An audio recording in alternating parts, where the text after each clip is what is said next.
बिस्मिल्लाहिर्रहमानिर्रहीम। अस्सलाम वालेकुम व्यूअर्स, कैसे हैं आप लोग? उम्मीद करती हूँ आप लोग खैरियत से होंगे।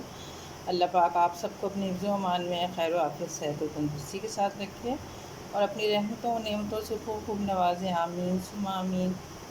तो व्यूअर्स, आज हम अपने किचन में नमकीन पेशावरी गोश्त बनाने जा रहे हैं।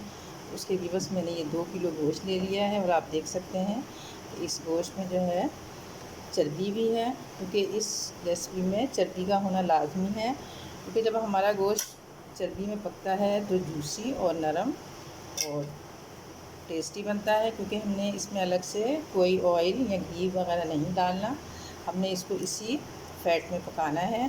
तो आप देख सकते हैं कि अगर मेरा 2 किलो गोश्त है, उसमें तकरीबन 300 ग्राम चर्बी है। तो यहाँ पे बस मैं 1 चाय का चम्मच जो है नमक इसमें ऐड कर देती हूँ। नमक आप अपनी ज़रूरत के मुताबिक जितना चाहें अपना ऐड कर सकते हैं, लेकिन चूँकि ये नमकीन गोश्त होता है इसलिए इसमें नमक जो है कम मिक़दार में ही डाला जाए, क्योंकि इसमें इसके अलावा कोई मसाला नहीं जाएगा। अगर नमक ज़्यादा हो जाएगा तो फिर इसका टेस्ट जो है इतना अच्छा नहीं रहेगा। तो नमक आप जो है वो मीडियम ही यूज़ करें। और यहाँ पे बस मैं 1 गिलास पानी का डाल के इसको मीडियम लो फ्लेम पे पकने के लिए चढ़ा देती हूँ। और पकने के जब 10 मिनट बाद में इसको आपकी कंडीशन दिखाऊंगी। और दूसरा व्यूअर, ये जो हमारा गोश्त है ये बीफ का है, ये मटन नहीं है, तो इसको गलने में थोड़ा टाइम लगेगा। तो कोशिश करें कि आप इसको मीडियम लो फ्लेम पे ही पकाएं। और दरमियान में आप चेक कर लें कि अगर आपका गोश्त नहीं गला है तो आप इसमें थोड़ा सा पानी और ऐड कर सकते हैं। तो अब हम इसको पकने के लिए छोड़ देते हैं। तो यहाँ पे व्यूअर्स, गोश्त को पकते हुए तकरीबन 15 से 20 मिनट हो चुके हैं। आप देख सकते हैं कि मैंने चूल्हे की जो फ्लेम है वो मीडियम लो पे की हुई है। तो हम इसको इसी तरह से पकने देंगे और बीच में से इसको इस तरह से चेक करते रहेंगे कि अगर पानी कम हुआ और गोश्त नहीं गला तो हम और मज़ीद पानी भी ऐड कर सकते हैं। तो वैसे तो जब गोश्त को पकने के लिए रखा जाता है तो ये अपना पानी भी रिलीज़ करता है। मैंने सिर्फ इसमें 1 गिलास पानी डाला था, तो आप देख सकते हैं अब इसमें काफ़ी पानी है, गोश्त ने अपना पानी भी छोड़ा है। तो इसको भी पकने देते हैं गलने तक। तो यहाँ भी बस हमारे गोश्त को पकते हुए तकरीबन 1 घंटा हो चुका है। इसे मैंने मीडियम लो फ्लेम पे ही पकाया था। तो मैं आपको इसको चेक करवा देती हूँ। देखिए अच्छे से गल गया है। तो कुछ लोग तो इसको इसी तरह सूप के साथ खाना पसंद करते हैं जिस तरह ये इसका पानी है, लेकिन मैं इसको अब थोड़ी सी फ्लेम हाई करके इसको अच्छे से भून लूँगी कि ये जो इसमें जो मैंने इसमें चर्बी डाली थी वो जो है बिल्कुल रिलीज़ होकर ऊपर आ जाएगी। इसमें मैंने चिकनाई बिल्कुल नहीं ऐड की और सिर्फ नमक ऐड किया है। असल जो रेसिपी यही है कि इसमें सिर्फ नमक डाला जाता है और कोई भी स्पाइसेस नहीं डाले जाते।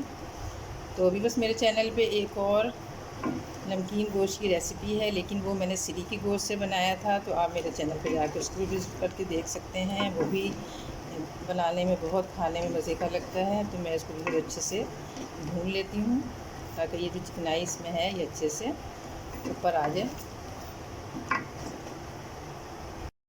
तो यहाँ भी बस गोश्त का पानी बिल्कुल खुश्क हो चुका है। आप देख सकते हैं कि इसमें बिल्कुल भी पानी नहीं है।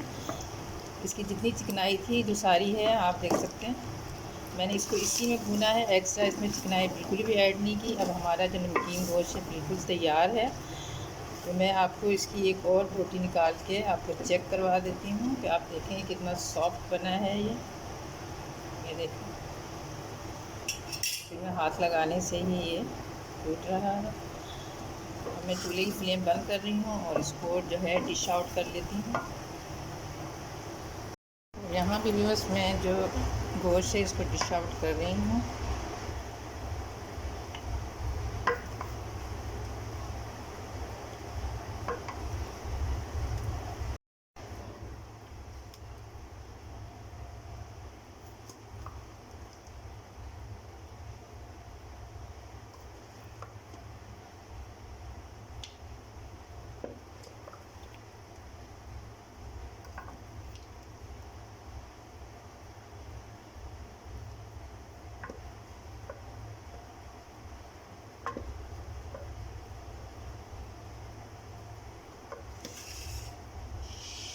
तो बस हमारी आज की डिश तैयार है, जो बहुत सादा, सिंपल और इसमें कोई मेहनत ही नहीं है, बस गोश्त को धोए धोए और धो के इसे आप चूल्हे पे थोड़ा सा नमक डाल के चढ़ा दें दरमियानी आँच पे।